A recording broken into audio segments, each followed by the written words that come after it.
You are listening to Salty Believer Unscripted, a conversation on Christian ministry and the Christian life. This is Salty Believer Unscripted. I'm Brian Catherman, and with me is Josiah Walker. All right, and we are back at these discussions of things that are going on that encompass ministry, that sometimes have to do with pastors, sometimes have to do with just the guy in church. And Josiah, I have a topic. I barely let you know what I want to talk about, so I'm going to put you in the hot seat here. But a documentary just came out at the time of this recording, and it's available on, I saw that it was out on YouTube, called The Real David Platt. I think it's in 2 parts. And you said you saw it. I did, yeah. I watched both parts Saturday night. So okay, so I mean, by the time this podcast kind of comes out, I mean, we're a little bit ahead of that, but it'll be out there a little bit. I'm sure different people, different responses, different things will probably have happened. But I want to talk about sort of how these things tend to go. So I suppose before we start, what is this documentary? Can you kind of give us just an overview of what in the world this thing is? Yeah, for sure. So this is a documentary about McLean Bible Church in Virginia, and it looked like they had about 20, maybe 30 members who are upset, who have been members there for a long time. And the premise of the movie or the documentary is basically that David Platt hijacked their church and changed their church and kicked some of them out as members, and they're just upset, they're disgruntled, and they just feel like he changed everything. So this is those individuals putting that documentary together. So before we get into kind of that whole thing, how would you say it compared to something like the Hillsong documentary, or maybe the rise and fall of Mars Hill, or one of these things where people are talking about problems? How would you say it kind of lines up against those kinds of documentaries? Yeah, it was hard because it looked very believable, but it was all very one-sided. It was because it was all from the people who were upset or mad at the church. They said that they had reached out to David Platt and some of the other people in the church, but nobody there really responded for comments or to be interviewed. And so it's hard to say. I feel like the similar thing happened with the rise and fall of Mars Hill, where you didn't hear Driscoll's side or anything like that. And so it's hard to really balance that out and say, hey, can I believe all this? Because you're only hearing one side of the argument. Right. And, hey, a bunch of people that are really angry at you, who are making a documentary about you being a horrible person. Hey, would you like to comment? Who wants to comment? Right. And they go, oh, well, we reached out and they didn't comment. I'm not saying this is the case for this particular documentary, but in any of these cases, sure. Obviously, right. I really didn't want to go down this rabbit trail with I'd probably be hesitant to speak in a documentary like that, We've seen that happen with more popular documentaries, like the American Gospel movies. I know that there's one coming out that they've been working on, that they interviewed a guy, and then after seeing the clips and the way they wanted to show his interview, he said, no, you can't show any of that stuff. He was unhappy with it. That is not how that was supposed to go. Yeah. Yeah. So, okay. So just to be really fair and transparent, you're basically saying you don't know how biased or unbiased this may or may not be. Is that what you're saying? Yeah. So it all looked very believable, but the hard thing is when you're only hearing that one side, right? You can get caught up and go, oh my gosh, is this true? Did this actually happen this way? What is all this? Yeah. Right. Okay. So let's talk through that. So the general premise was, this group of people made a documentary stating that David Platt did something with the church they didn't like. Is that what you're getting at? Let's just get that out on the table. What was it? For sure. I don't know who produced the documentary. I can't remember who the actual producers are, but they were interviewing 10 or 15 people who were upset and had actually sued the church over these changes. The church had gone from being congregational led to kind of a top-down hierarchy, and they just felt like that was against their constitution. They felt like they were being silenced in members' meetings, and so they just felt like things had changed and they had no participation in those changes. And so they were upset and actually ended up going to court over it. So, and did they say how the court case ended? Did it end in their favor, against them, for them, still in proceedings? Yes, no, both. So yeah, so they won some rulings, lost some rulings. Things are still working. It sounds like they made it sound like David Platt and the church is just spending an exorbitant amount of money to just continue keeping this in court rather than resolve it. Which again, having not seen the documentary or know anything about the situation, again, we just need to be aware, use good discernment, that there may be a lot of truth in what these individuals are saying, and Sure. there may be a lot of truth in what David Platt is saying, and there may be a lot of falseness and maybe misunderstanding. I mean, there might be a lot of stuff here. So that's kind of what I wanted to talk about. Like, how do we, as church members, how do we think about these sorts of things when they roll out? Because it's so easy to make assumptions, right? Like, we, we talked about what happens when Steve Lawson has a stumble or Matt Chandler had a thing, and we're not in those rooms. We don't know the Right. details. And so you assume something, you don't assume something. Oh, the church is falling apart and it must be this or it must be that. And we really, in the big scheme of things, we don't really know. And so the problem with these big celebrity things, like David Platt, the Hillsong thing, I'm trying to think of some others. I think there was like um, I'm just trying to think of some of these other documentaries that have come out more recently about. I think there was one on Andy Stanley, but I can't remember exactly. Yeah, there's a guy that does a making of a minister documentaries on Andy Stanley, Stephen Furtick, other guys like that. Right, Uh, right, right, right. so um, so or podcasts. So sure. my aim here is to say, okay, how do we think about, or how should we think about these things? How should we approach them? So first of all, I'm going to ask you this question, Josiah. Uh, is it something that you think nobody should watch, everybody should watch? Where are you at on that spectrum? I don't know. It kind of felt like a train wreck that I couldn't turn away from. So I watched it, but I left going, wow, was that really a good use of my 3 hours? It's three Um, hours long. yeah, the first one's like an hour, and the second one was like an hour and a half, hour and 40 minutes or something. Okay. So, because at the end of the day, I'm not at that church. I don't read David Platt's books. I don't listen to his sermons, and so it Is doesn't that affect because my of life. is that because of some preference, like, I think he's horrible, or just not the books you're reading right now? Those just, yeah, they're not the books I'm reading right now. So I don't really know much about the guy. Would you say this was it like in the zone of like gossipy? Did it feel like that? It felt like I was getting a front row seat to a church's own personal drama and issues and conflict, Oh no. Did and, you and, and that's kind of, did you feel that when you, because you listened to the Rise and Fall of Mars Hill, didn't you? I did, yeah. Did you feel that way when you listened to that? It wasn't as bad. I felt like the Rise and Fall of Mars Hill was a little more therapeutic, where they were just talking through some of the hurts and some things that had happened, and were really shedding light. I felt like they did a little better job of kind of showing different sides, both internally in the church and externally, as far as like members and attenders of that church. Where Right. this was mostly just members. They had a couple guys that I think one had been an elder before, um, but I think they were talking more into Mark Driscoll and who he was, and this just felt like David Platt had just come in and just done his own thing and made the church his and just kind of like hijacked it along with a couple other Is men. is So, this stuff all still going on? Because like the Rise and Fall of Mars Hill felt like there was some distance between and the that's probably why that problem. one wasn't so, jarring because it has been a long time since then. Obviously, there's still issues at this church. This lawsuit is still ongoing. David Platt is still a pastor there. I think what we'll really be telling is what happens since that documentary's come out. At the time of this recording, I think it's this weekend that it came out. So Yeah, if it's been David like a Platt day. resigns and leaves, then you'll know it was a big issue. I mean, So yeah, I think it's been 1 or 2 days because it's Monday, yeah, and you said you saw it on Saturday. I think I saw that it yeah, came out this weekend. So, right. I mean, who knows? We'll see how that goes. Um, okay, so uh, as we think about these issues, have you have you gotten caught up in, as a church member? I mean, I know you're a pastor, and I'm sure this has happened to you as a pastor. We can talk about that separately. Have you ever felt like you kind of gotten caught up in these kinds of issues in a church? I mean, you don't have to get into the details, but I feel like I've been in my years past, like, oh, there's a church drama, and I've sort of taken a side and whatever. Have you ever been involved in one of those kinds of things? Yeah, absolutely. I mean, that kind of stuff happens all the time. Ministry can be messy, and I've been involved in church conflicts before. I've been a disgruntled church member before, and it's helpful to realize there's multiple sides to every story, and there's D lots of different factors that play into things.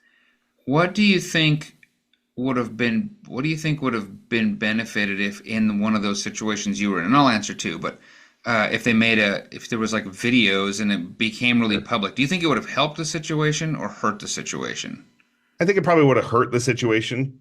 It's hard, obviously, because I look at a specific situation with a pastor in the past, and I think, man, if he had been a little more forthright to have some conversations and be a little more honest with people, they wouldn't be upset. I mean, it's years later and I'm having conversations with people who still don't really understand what had kind of unfolded. And so on the one hand, you would think, well, if there was a video out, then people would see that. But I think the opposite would be that everyone who supports that guy or doesn't know about those things or those issues would be like, hey, no, that's my guy. Come on, like you're in the wrong. And I think that happens even with like Stephen Lawson, where we don't know the details, but we go, hey, I like that guy. Come on, you guys are being too strict. Right. Or we did. Let's say you don't like the guy, and you're like, "Yeah, I knew this would happen." Right? We just have Right. no information. So here's the part that I'm struggling with. Like, I don't, Okay, so David Platt is a celebrity that might feel like this is the only recourse because he's a public figure or something. But Sure. I don't know much about him. I don't know anything really about the church. I don't know. Like, so it feels like it's almost trying to stir people to an outcome. Whereas, Right. like with the rise and fall of Mars Hill or the documentary with Hillsong, I feel like a lot of that had come and gone. And now we're saying, what can we look at, good or bad, to learn from this, to understand it, opposed to influence the outcome? Right. I don't think there was any outcome to be influenced with the Mars Hill one. But, Sure. and I don't know about the Andy Stanley one, or those, the making of these Yeah. things, but The only outcome there would be, maybe not continuing to read their literature or books or, oh, using some right. discernment, you know. That's pretty Uh, fair. you might not go to their church moving forward. But it does feel a little more disconnected, where Mars Hill was in Oregon, the Seattle, Washington area. Like if you live up there, that's not an issue anymore. If you don't, Yeah, those I don't go churches are there. gone. Like, there's not even an option to engage in Right. that stuff. I'm thinking about, and I don't know how you think about this, but I'm thinking about, as a pastor, I've had issues where people have been mad at me. It happens. Okay, a decision has to be made in the church. People are mad. You chose to get rid of something that the rest of the church isn't using anymore, but somebody was really tied to it. You make a decision that the majority of the people go, "Yep, this is good. It's good for the ministry," or whatever. I'm not saying I'm not even passing judgment on David Platt stuff. I'm just saying I've been in this Sure. place, right? And then two or three people are angry, and man, they're just angry. I mean, they just carry that out. They're rallying the troops. Pretty soon they start telling stories that you're like, that's not even really representing the truth very well. Suddenly the positions they held at one time have now been flipped, and now every single thing you've ever done has Yeah. been flipped, and it's awful and it's horrible, and it's miserable. And eventually maybe people leave the church, maybe they don't, maybe you just keep working on them. It's so hard because as a pastor, you, I've taken the position like I don't need to I don't need to rally all the troops. I don't need to stir everybody up. That just makes the situation more difficult. So therefore, I'm going to try to be the calming force in some of these things. And yet other people are firing it all up and making it all crazy. And then as I'm not saying anything, people go, see, he's just not even concerned about it. Did you get a sense with this documentary that some of it could be that? Did you feel any of that? I mean, Yeah, there was one couple there that I felt like were just trying to fire things up and exasperate the issue. They had received a letter saying they were no longer members in the church, and that if they wanted to talk about that, they could sit down with the elders and have a conversation about moving forward because they were, had been excommunicated, I guess, because of their just the way they were trying to shake things up. So then they went into the church, got badges, and went to a meeting that they weren't supposed to be at technically, and were videotaping the whole thing and making a scene and got issued trespassing oh warnings and man. had to go to court. And in their minds, they're advocating for like, hey, we need to deal with this issue. But I don't know that it was the healthiest way to handle that issue. Yikes. So Okay. Okay. That's really, really unfortunate. I mean, it sounds like the whole documentary is unfortunate, and it sure. sounds like it's a lot more of the same stuff we're dealing with in the world where everybody's upset at everybody and offended at everybody and taking their issues to social media. And, who knows if we're, uh, you know, being very fair or not. What kind of, it's like, let's say you're just talking to somebody at your church or a friend, a Christian. What advice would you give them if they came to you and said, "Hey, I'm thinking about watching this movie or any movie like it"? Like, what advice would you give a Christian when it comes to these sorts of things that are now public and they're out there and they're, complicated? I think my question would be, what is your motivation for watching this documentary?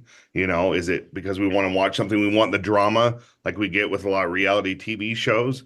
Is it because you're trying to decide if you're going to read a new David Platt book and whether you can trust this guy or you're going to give money to that church?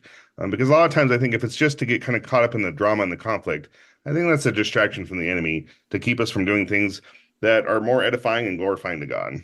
Well, it's kind of what you had said too. Like, I think I wasted 3 hours on that. For sure. Because at the end of the day, what we have to remember is every church goes through conflict. I've had people not like me in the past before, and sometimes it's about things that I have not even done. I heard one pastor talk about going to a new church and really stepping on some landmines just because he didn't know about the history of that church. So while Yeah. his intention was pure in making those decisions, he had kind of stepped on a real hot button issue and a wound on some people in that church. And so at the end of the day, we have to let the gospel reign supreme and really drive our conversations and our motivations. I think that's right. I mean, I think that's really right. Um, so, okay, so you're saying, okay, watch with discernment if you're going to watch. I think that's a good word. What's the reason you want to watch this thing? Why are you getting tied up into it? What's going on? Um, that being said, how can somebody who is concerned about these things in their own church, okay, in your church or wherever, how Sure. can you be a good churchman, a good churchwoman, how can you be a good member at a church in these sorts of places? Did you pick up anything from watching this where you went, oh, that's not helpful? Or just what are your thoughts on that? How do Yeah. we serve well, right? Sure. I told you the example of the couple that, ended up going in and videotaping everything and getting kicked out and trespassed. But there was another couple who said, hey, our friends are asking us questions because they've heard rumblings that there's misuse of finances in this church. So they kept being persistent of saying, hey, can we see the finances? Hey, can we please see this? And kept emailing and kept following up. And eventually we're allowed to come in. And the church, rightly so, was like, what is your motivation for this? Is this a hit job thing too? Or are you just genuinely curious? And they ended up, it sounded like having a good conversation. They left that conversation still feeling like, they might be hiding some things, but they did show us some stuff. And so I think there's a right way to handle things and a wrong way to handle things when you're faced with conflict in your church. Do you think there's a time and a place in like this situation on this documentary with some of these folks, or situations, where it's like, you know what, this is probably not the place for me to attend as a church member anymore? In the conflict that you were involved in, were there people, and I don't know the situation, but were there people that were so hot that like maybe this isn't a good church for you? Yeah. Have you have you faced that before? Yeah, absolutely. I mean, that happens. And I think sometimes God uses conflict like that to help cause us to move and change churches and go different places. You see in Acts 8:1 where the persecution that breaks out actually helps to advance the church. And So if you're yeah, if you're frustrated because you're wanting to do ministry in an area where your church isn't feeling called to do ministry, or you're wanting to be involved in something that the pastor says, hey, now's not the right time, that might be a sign that, hey, maybe God has a different plan for this pastor from this church than he does for me and what he's calling me to do. And so it's having a healthy dialogue with that pastor and saying, hey, can we do this? And sometimes it's finding out, hey, the pastor wants to do that, but the timing's not right. And so you're all upset that he won't do it now. But if you'll just wait, that might be something that you can help participate in later. I think a lot of times we don't know the moving parts behind the scenes. We just see, what happens on Sunday mornings, and so we get a little disgruntled and upset, thinking that nothing's happening, right? yeah. So, I remember when we were just first starting to plant the church many years ago. We were planting. We just had no money, no anything. We were just getting started. We hadn't even launched. We were just kind of in a I don't want to call it practice. It was certainly worship services, but it wasn't sure. really public to the people. So our team is trying to figure out how to do things, and we had decided we're going to take the Lord's Supper together every week. That's just something we felt compelled to do, and again, we didn't have a lot of money, so this stuff, you have little cups, and you have the juice, and you have in some churches it's wine, which we weren't too poor for that, even if we wanted to do that. Little bread crackers, right? And we have no history. We don't even know what we're doing. And so the guys that were faithfully preparing this, and they were going to pass it, is going to help through this.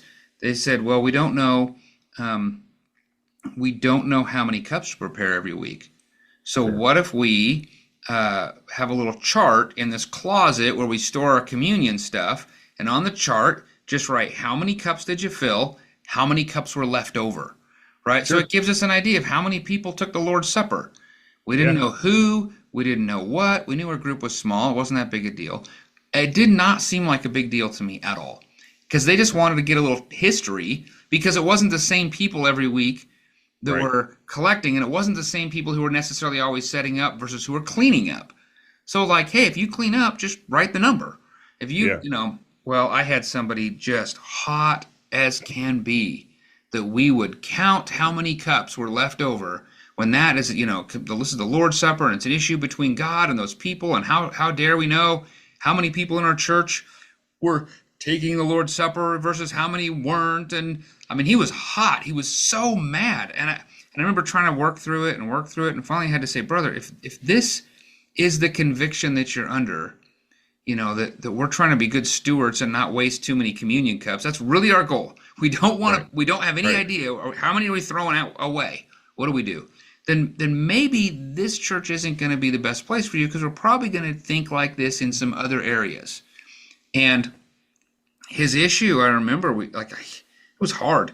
He wanted to fight with me about, no, I just want you to change it my way.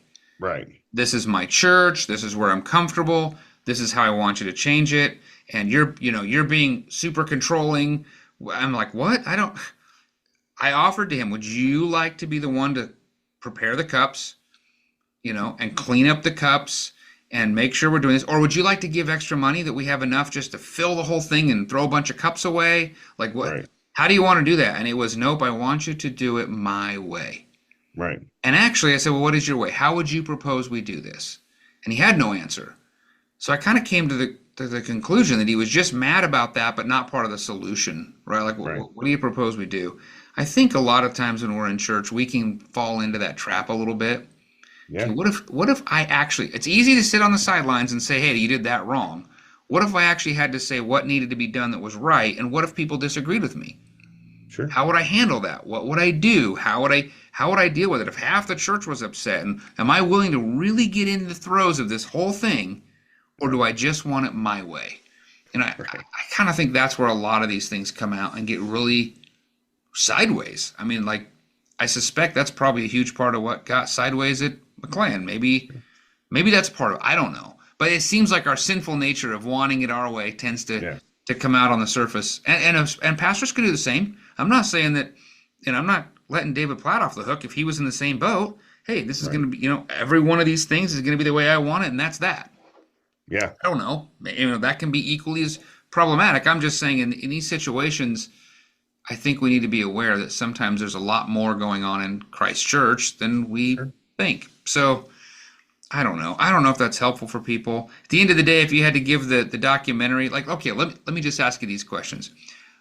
Forget what we're talking about with the potential for gossip and sinful issues, or if David Platt if they're trying to expose a real problem. Let's just talk about the nuts and bolts of a documentary. Okay. Was it well made? Because it looks like it's just this sort of YouTube thing. It was well made. It's a YouTube thing, but it was produced. It was a high value production. It was good. They did a good job with it. Yeah. Is it? I saw that it's been distributed like in a bunch of places. So is it just out there for free? I watched it for free just on YouTube. So I'm not sure. I think I watched it from the source that created it, but it did look, because it's getting shared on Facebook and social media and things like that. So it's out there for sure. And you said it was like almost 2.5, 3 hours long.